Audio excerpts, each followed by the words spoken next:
Salut mesdames et messieurs, merci d'avoir choisi la Santé Radio Télévision pour vous informer. Merci surtout de votre fidélité au programme de cette chaîne de proximité. Commençons cette session d'information, mesdames et messieurs, par la campagne de vaccination à laquelle se prépare la ville de Matadi. Cette activité commence du 6 au 8 février prochain. Pourquoi une autre campagne de vaccination contre la poliomyélite alors que cette maladie était déclarée déjà vaincue? De précision par le médecin-chef de zone de santé de Matadi dans ce propos recueilli par Claudie Lucan. Dans le but de renforcer l'immunité collective de nos enfants. Et pourquoi cette campagne des masques contre la polio? Parce que nous l'avons toujours dit, la vaccination, c'est un droit pour les enfants et aussi un devoir pour les parents. Je pense que les parents ont le devoir de faire vacciner leurs enfants. Et déjà, dans les PEV de routine, très souvent chaque mercredi et vendredi, nous organisons des activités de PEV, des routines. Dans presque toutes nos structures qui vaccinent, c'est là où les parents amènent leurs enfants pour que les enfants bénéficient des vaccins contre la polio, contre la rougeole, contre les différentes maladies évitables par la vaccination. Déjà, les vaccins que nous administrons dans la routine, nous donnons les vaccins polio type 1 et type 3. Donc, en fait, en d'autres mots, la poliomyélite, c'est une maladie infectieuse qui est causée par les poliovirus sauvages. Et nous avons trois types de poliovirus sauvages. On a des poliovirus sauvages de type 1, poliovirus sauvages de type D et les poliovirus sauvages de type 3. Déjà, le poliovirus sauvage de type D a été déjà éradiqué, a été déjà vaincu. Ce qui fait que dans la routine, nous, les enfants bénéficient des vaccins contre la poliomyélite, mais de type 1 et de type 3. Dans la présente campagne de masse, c'est beaucoup plus pour lutter contre les virus polio sauvages de type D.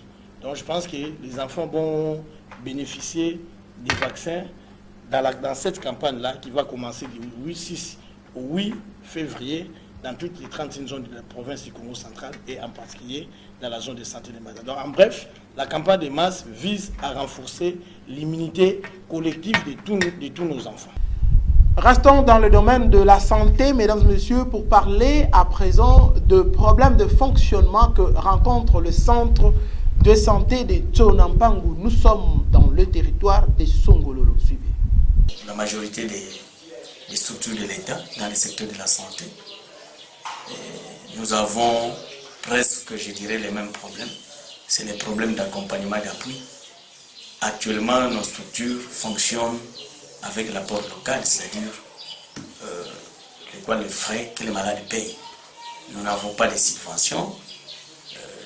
Il y a certaines interventions que j'appellerais ponctuelles qui arrivent, mais qui n'arrivent toujours pas à nous permettre de bien fonctionner tel que nous devons fonctionner. Et pour les cas qui nous concernent, la structure que je dirige, c'est une structure que j'ai toujours appelée pilote dans la zone de santé d'Nsonampangu par rapport à son emplacement géographique. Nous sommes au chef-lieu du territoire. En face de nous, il y a la frontière de Loufou qui attire beaucoup de gens, qui constitue jusqu'à preuve du contraire un point d'attraction pour tout le monde.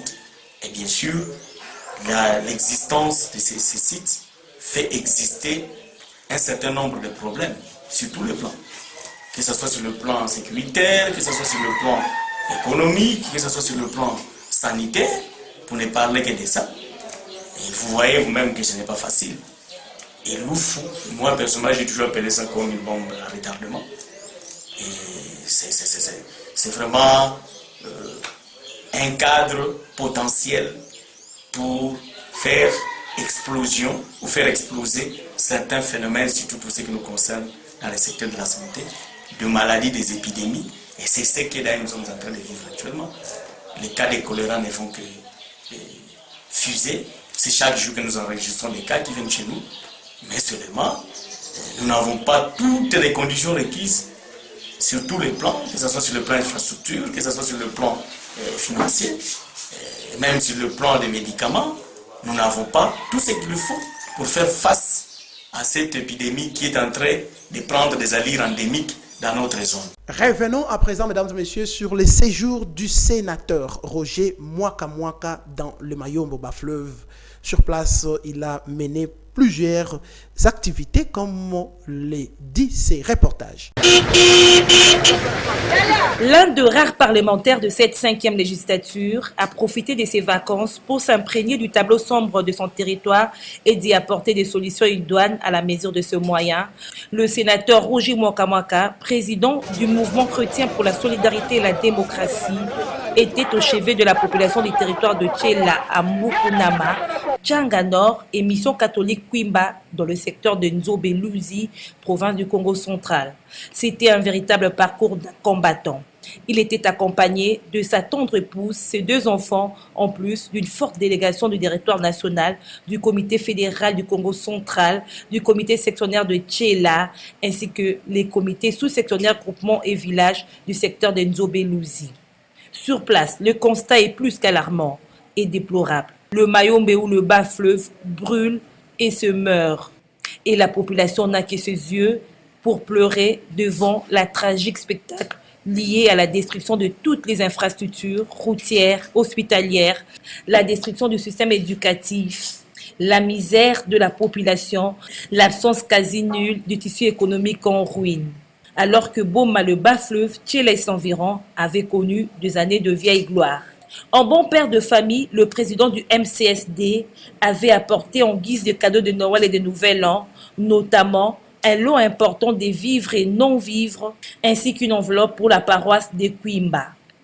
À la communauté estudiantine de l'Université communautaire de Mayombe UCM, le sénateur Roger Mwaka Mwaka a, lors d'une conférence organisée le 15 janvier, fait un don à la communauté estudiantine constituée de plus de 100 chaises en plastique, un groupe électrogène et une enveloppe consistante. Ainsi a-t-il invité les jeunes dans son discours à s'éloigner des anti-valeurs, à prôner plutôt des valeurs, à devenir des petits Kassavoubou, étant donné que le tout premier président de la RDC était d'une sagesse et compétences hors pair. Mais surtout, les a-t-il appelés à s'adhérer au MCSD pour coaliser les efforts. Et l'Institut Sainte-Famille ainsi que l'ITAS Banaskam de Tchela ont été honorés de 2 bourses d'études Joseph Kasavubu pour 2 lauréats qui ont eu des pourcentages élevés. Une bourse créée en octobre 2019 par le sénateur Roger Mwaka Mwaka.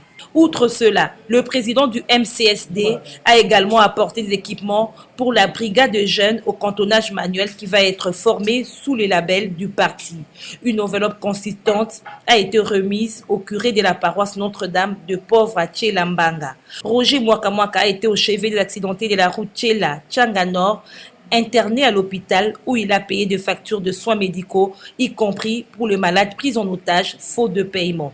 Il a assisté financièrement et moralement à domicile de vieillards qui l'ont vu lancer ce premier pas à Mukunama. Ce n'est pas tout, comme œuvre du sénateur Mwaka Mwaka, le démarrage de travaux de construction d'un pont à Ndoku sur l'axe routier Tchanga Nord et la mission catholique Kwimba, dont l'effondrement date de plusieurs années, a été lancé en présence des autorités traditionnelles et religieuses. Ici, le président du MCSD véhicule une idée à mettre à profit, améliorant notre territoire. Et pour boucler la boucle de sa mission d'itinérance dans le territoire de Tchela, il s'est entretenu avec tous les enseignants du territoire à qui il a encouragé de créer une corporation solide pour canaliser le besoin. Sur son chemin de retour à Kinshasa, le sénateur Roger Mwaka Mwaka, président du MCSD, a fait escale à Boma, où il s'est entretenu avec un haut cadre du comité sectionnaire du parti. J'en appelle ici à un sens élevé de responsabilité du pouvoir, aussi bien provincial que central, pour que les problèmes qui sont très prioritaires, les problèmes des infrastructures, trouvent un début de solution sans plus attendre. Parce qu'il y va de la vie de la population. Terminons cette page locale, mesdames et messieurs, par l'état de maison qui se trouve du côté du village Mpete, un village pourtant renommé qui reste encore dans un visage archaïque par rapport à la nature des maisons retrouvées sur place par nos reporters. Suivez. Ces villages s'appellent Mpete-Route. Ils se trouvent dans le territoire de Songololo, le long de la nationale numéro 1, avant Kamuna. Mpete, comme on l'appelle, compte parmi les villages de renom situés dans cette partie de la province du Congo central. Son prestige fait que nombreux sont ceux qui, poussés par leur curiosité, ont toujours voulu voir ces villages en vue de se rendre compte de la façon dont tu se présentes. Cependant, nombreux sont ceux qui pensent que Mpete déçoit par la qualité de maisons qu'on retrouve sur place. Ceux qui construisent dans cette partie de la province se contentent juste de briques adobe ainsi que de la paille. Pourtant, ils se trouvent à un jet de pierre de l'agglomération Kisonga, ce qui devrait permettre à Mpete d'être facilement influencé et compter à ces jours de maisons qui présentent une image un peu plus moderne. Tel n'est malheureusement pas le cas. Mpete est pourtant très fréquenté, notamment par le conducteur de véhicules poids lourds qui aiment bien stationner sur place en vue de prendre leur repos grâce à la présence de quelques débits de boissons et des malewa comme on l'appelle. Les responsables de ce village devraient donc travailler sur cet aspect précis des choses en vue d'inscrire Mpete sur une dynamique d'influence venue notamment de Songololo et de Kisonga, une façon de contribuer d'une façon ou d'une autre au développement du territoire de Songololo.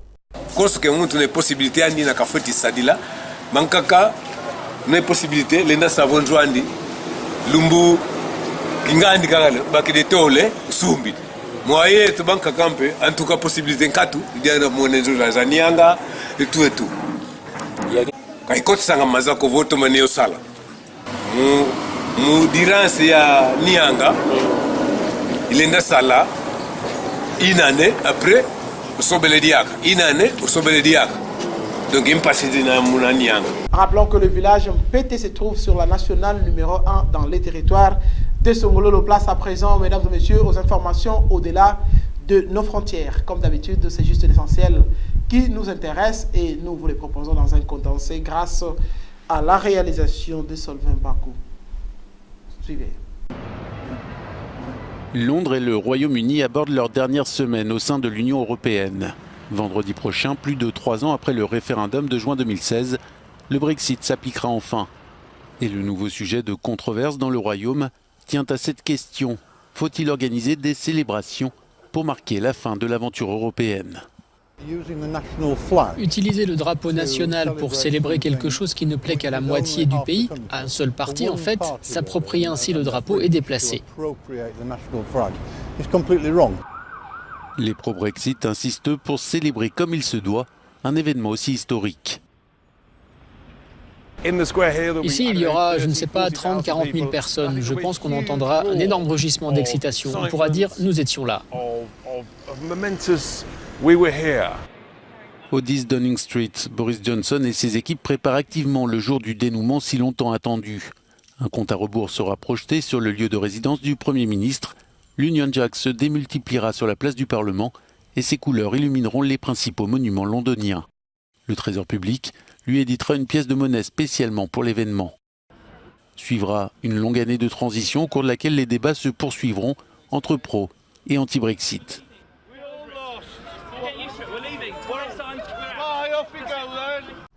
C'est le premier cas de contamination d'homme à homme en Europe.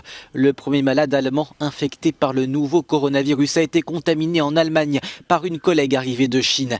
Cette salariée a séjourné du 19 au 22 janvier en Allemagne, mais ce n'est qu'à son retour en Chine qu'elle a été diagnostiquée.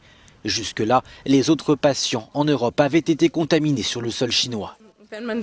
En l'espèce, le patient se porte bien, mais il est toujours isolé à la clinique de Munich où il est sous surveillance médicale.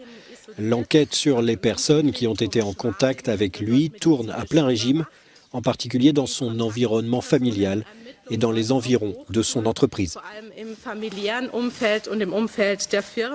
En France, 4 cas de contamination ont été officiellement recensés. La Commission européenne a de son côté annoncé qu'au moins 250 Français et plus de 100 ressortissants d'autres pays européens doivent être rapatriés à bord de 2 avions. La ministre de la Santé, Agnès Buzyn, a détaillé la stratégie. Nous sommes en constitution de l'équipe médicale qui va accompagner cet avion. L'objectif, c'est de pouvoir identifier sur place s'il y a des personnes malades pour qu'elles fassent l'objet d'une prise en charge particulière et d'un transport particulier et que nous ne mélangions pas des personnes malades et des personnes sans symptômes. Les États-Unis et le Japon s'apprêtent également à évacuer leurs ressortissants. De son côté, Pékin promet que toute la transparence sera faite face aux démons, le terme utilisé par le président chinois pour parler du coronavirus.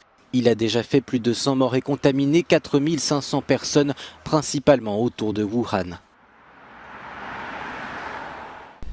Mesdames et messieurs, voilà ce qui met fin à cette session d'information sur la santé radio-télévision. Merci donc d'avoir donné de votre temps pour suivre ces journaux à travers la province du Congo central. D'ici là, portez-vous bien, bonne suite de programme chez nous. Au revoir.